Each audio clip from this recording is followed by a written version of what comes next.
1 week later, he returned. I made my first sale, not a big one, but it's a start. And I lost a few as well. So let me tell you about the ones that got away. I interrupted. Maybe later, but first, I would like to hear about the big victory. Well, he grinned. I called on this purchasing agent at a small private school, and after a little chat, I asked him if he had any need for a wonderful piece of library management software. I broke in and asked, "Tell me about the conversation." "Nothing important," he said.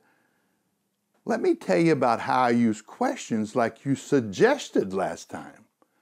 I smiled and said that I certainly wanted to hear about his questions, but that I also wanted to hear about the little chat. Because in sales, every word counts. Nothing in a sales call is unimportant. Words are the entrepreneur's greatest tools. He scanned his memory and resurrected the image of the sales call. Okay, here's the picture. As I entered the office, I noticed a book half open on the guy's desk. It was a John Updike novel. I loved his Rabbit series, and when I saw that the fellow was reading it, I asked him what he thought so far.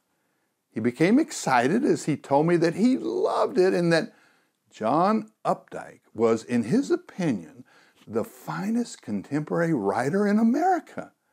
I agreed wholeheartedly, and we then had this amazing little literary chat about contemporary fiction and our appreciation for the metaphors in Updike's literary work.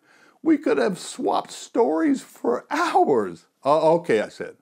Okay, I've got a question for you.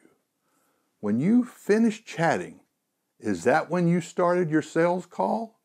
Or did your sales call start with that enchanting discourse? My friend smiled, and I continued. After your little chat, did you notice that the sales call took on a whole different mood or ambiance? Yes, of course, it felt like we were two buddies discussing the best ways to manage his library. And your questions? Tell me about them. Well, it was actually pretty simple.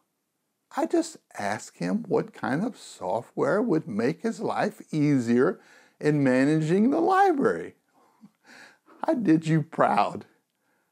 I listened carefully and took notes as you told me to, and then I gave a presentation that dovetailed with his needs.